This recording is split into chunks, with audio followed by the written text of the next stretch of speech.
Capítulo 35. Elizabeth se despertó a la mañana siguiente con los mismos pensamientos y cavilaciones con que se había dormido. No lograba reponerse de la sorpresa de lo acaecido. Le era imposible pensar en otra cosa. Incapaz de hacer nada, en cuanto desayunó, decidió salir a tomar el aire y hacer ejercicio. Se encaminaba directamente hacia su paseo favorito cuando recordó que Darcy iba alguna vez por allí. Se detuvo y en lugar de entrar en la finca, tomó otra vereda en dirección contraria a la calle donde estaba la barrera de portazgo y que estaba aún limitada por la empalizada de Rosings. Y pronto pasó por delante de una de las portillas que daba acceso a la finca. Después de pasear 2 o 3 veces a lo largo de aquella parte del camino, le entró la tentación, en vista de lo deliciosa que estaba la mañana, de pararse en las portillas y contemplar la finca. Las 5 semanas que llevaba en Kent había transformado mucho la campiña, y cada día verdeaban más los árboles tempranos. Se disponía a continuar su paseo cuando vislumbró a un caballero en la alameda que bordeaba la finca. El caballero caminaba en dirección a ella, y Elizabeth, temiendo que fuese Darcy, retrocedió al instante. Pero la persona que se adelantaba estaba ya lo suficientemente cerca para verla. Siguió andando deprisa y pronunció su nombre. Ella se había vuelto, pero al oír aquella voz en la que reconoció a Darcy, continuó en dirección a la puerta. El caballero la alcanzó y mostrándole una carta que ella tomó instintivamente, le dijo con una mirada altiva: «He estado paseando por la Alameda durante un rato esperando encontrarla. ¿Me concederá el honor de leer esta carta?» Y entonces, con una ligera inclinación, se encaminó de nuevo hacia los plantíos y pronto se perdió de vista. Sin esperar ningún agrado, pero con gran curiosidad, Elizabeth abrió la carta y su asombro fue en aumento al ver que el sobre contenía 2 pliegos completamente escritos con una letra muy apretada. Incluso el sobre estaba escrito. Prosiguiendo su paseo por el camino, la empezó a leer. Estaba fechada en Rosings a las 8 de la mañana y decía lo siguiente: «No se alarme, señorita, al recibir esta carta, ni crea que voy a repetir en ella mis sentimientos o a renovar las proposiciones que tanto le molestaron anoche. Escribo sin ninguna intención de afligirla ni de humillarme yo insistiendo en unos deseos que para la felicidad de ambos no pueden olvidarse tan fácilmente.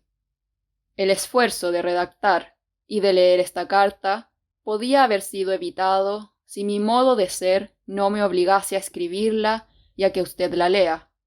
Por lo tanto, perdóneme que tome la libertad de solicitar su atención. Aunque ya sé que habrá de concedérmela de mala gana, se lo pido en justicia. Ayer me acusó usted de 2 ofensas de naturaleza muy diversa y de muy distinta magnitud.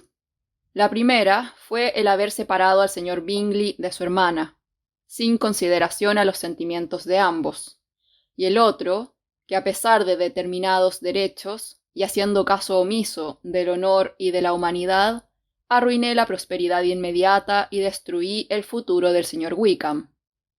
Haber abandonado despiadadamente e intencionalmente al compañero de mi juventud y al favorito de mi padre, a un joven que casi no tenía más porvenir que el de nuestra rectoría y que había sido educado para su ejercicio, sería una depravación que no podría compararse con la separación de 2 jóvenes cuyo afecto había sido fruto de tan solo unas pocas semanas.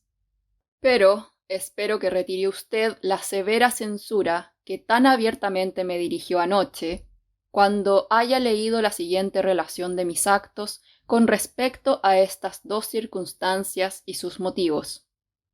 Si en la explicación que no puedo menos que dar me veo obligado a expresar sentimientos que la ofendan, solo puedo decir que lo lamento. Hay que someterse a la necesidad, y cualquier disculpa sería absurda.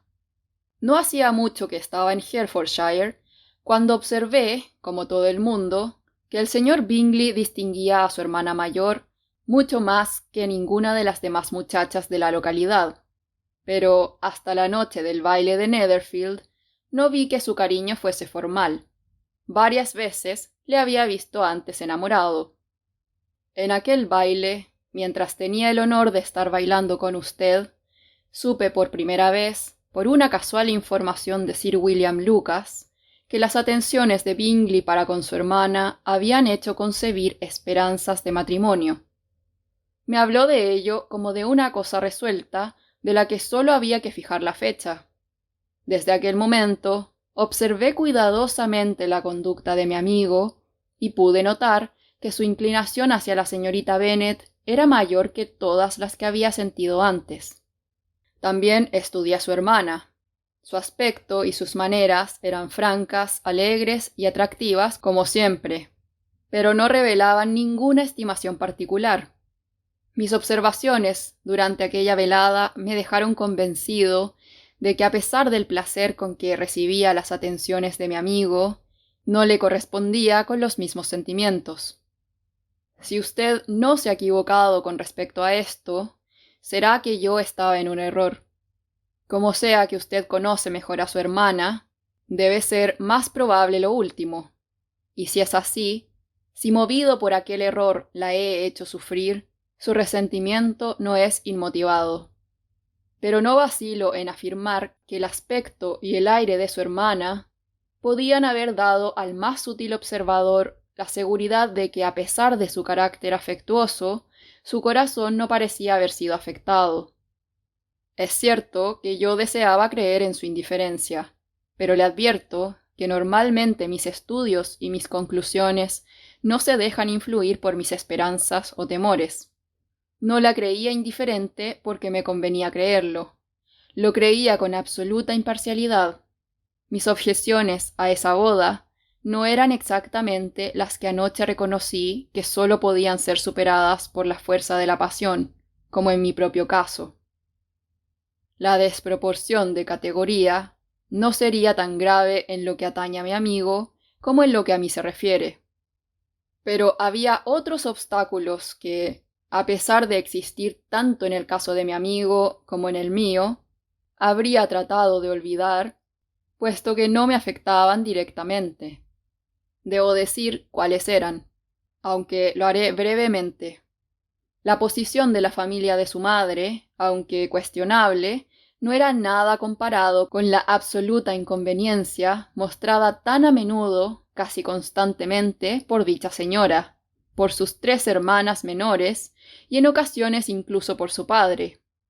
Perdóneme, me duele ofenderla, pero en medio de lo que le conciernen los defectos de sus familiares más próximos y de su disgusto por la mención que hago de los mismos, consuélese pensando que el hecho de que tanto usted como su hermana se comporten de tal manera que no se les pueda hacer de ningún modo los mismos reproches, las eleva aún más en la estimación que merecen. Solo diré que, con lo que pasó aquella noche, se confirmaron todas mis sospechas y aumentaron los motivos que ya antes hubiera podido impulsarme a preservar a mi amigo de lo que consideraba como una unión desafortunada. Bingley se marchó a Londres al día siguiente, como usted recordará, con el propósito de regresar muy pronto. Falta ahora explicar mi intervención en el asunto. El disgusto de sus hermanas se había exasperado también, y pronto descubrimos que coincidíamos en nuestras apreciaciones. Vimos que no había tiempo que perder si queríamos separar a Bingley de su hermana, y decidimos irnos con él a Londres. Nos trasladamos allí y al punto me dediqué a hacerle comprender a mi amigo los peligros de su elección. Se los enumeré y se los describí con empeño. Pero, aunque ello podía haber conseguido que su determinación vacilase o se aplazara, no creo que hubiese impedido al fin y al cabo la boda, a no ser por el convencimiento que logré inculcarle de la indiferencia de su hermana. Hasta entonces, Bingley había creído que ella correspondía a su afecto, con sincero aunque no igual interés. Pero Bingley posee una gran modestia natural, y además cree de buena fe que mi sagacidad es mayor que la suya. Con todo, no fue fácil convencerle de que se había engañado.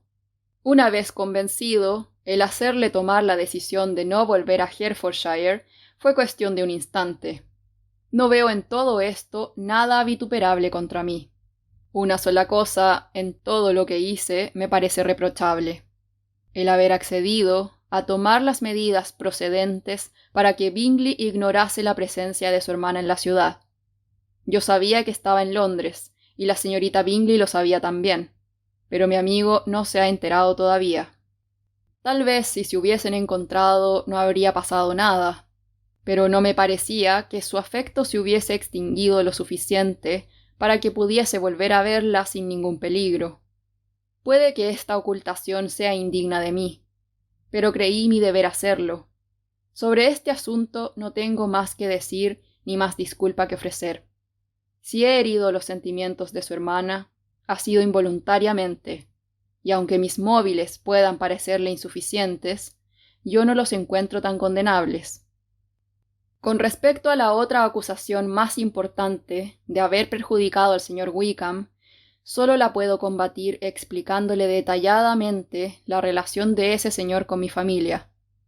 Ignoro de qué me habrá acusado en concreto, pero hay más de un testigo fidedigno que puede corroborarle a usted la veracidad de cuanto voy a contarle.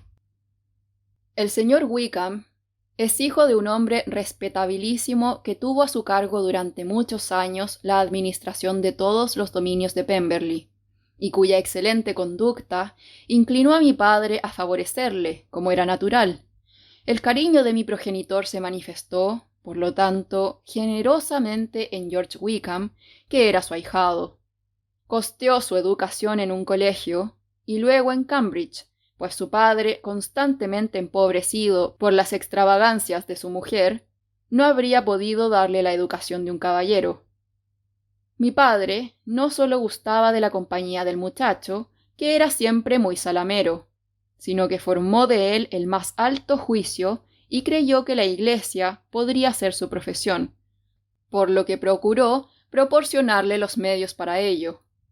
Yo, en cambio, hace muchos años que empecé a tener de Wickham una idea muy diferente.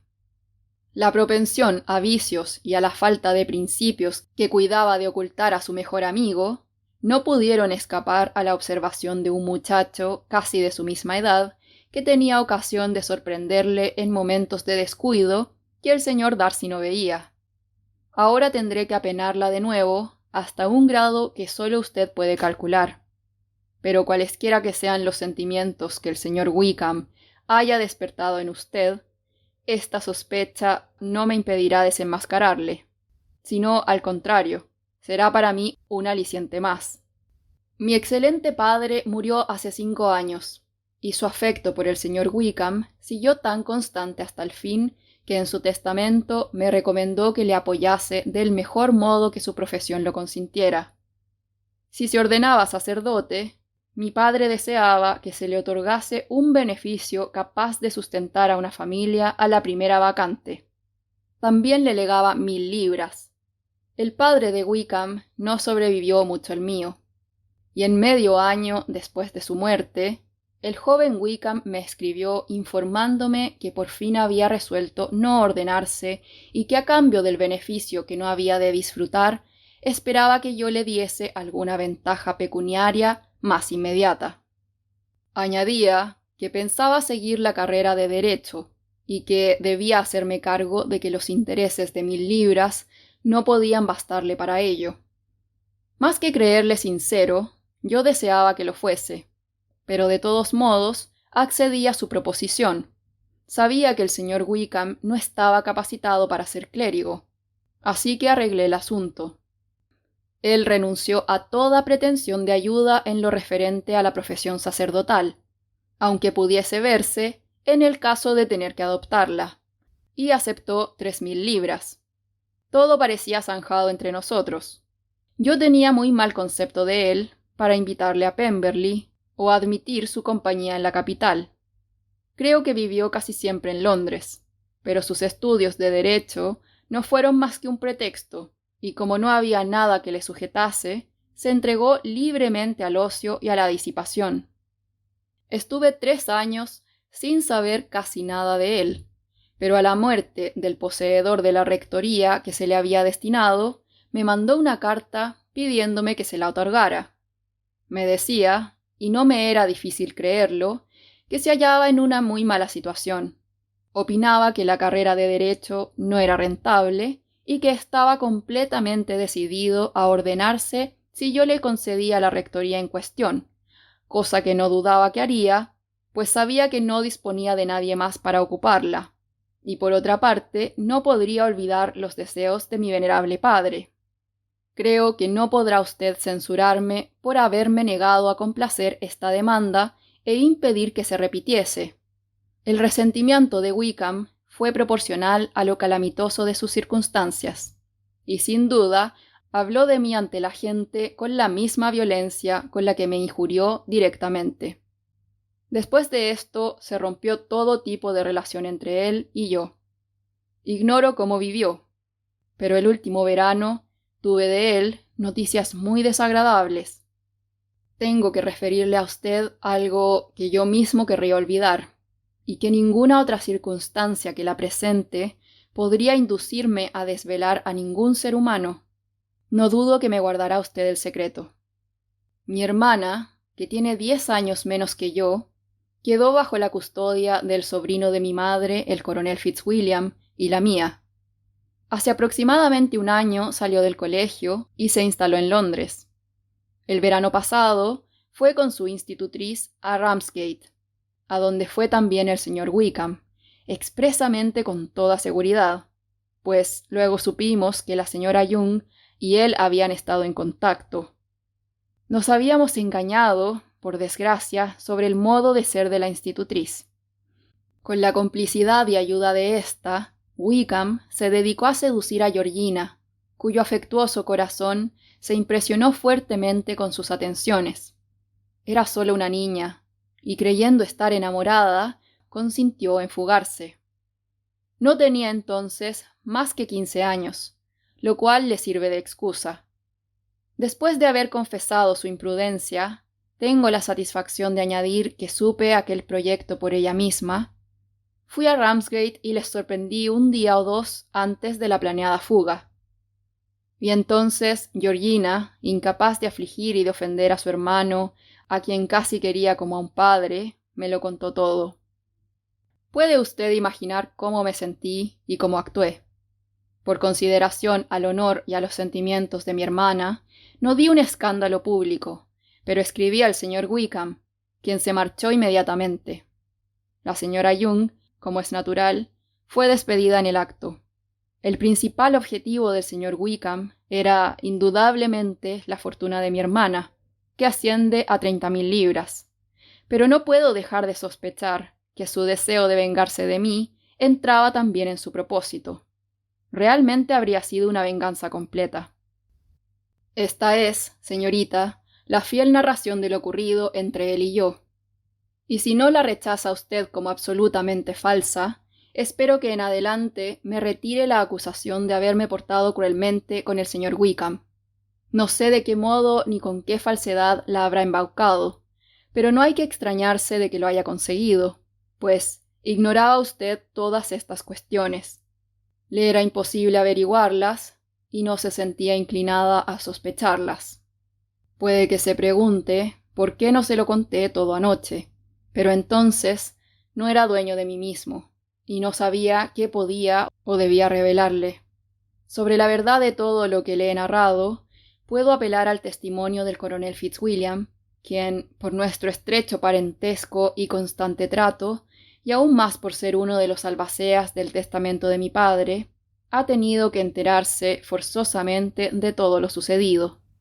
Si el odio que le inspiro invalidase mis aseveraciones, puede usted consultar con mi primo, contra quien no tendrá usted ningún motivo de desconfianza.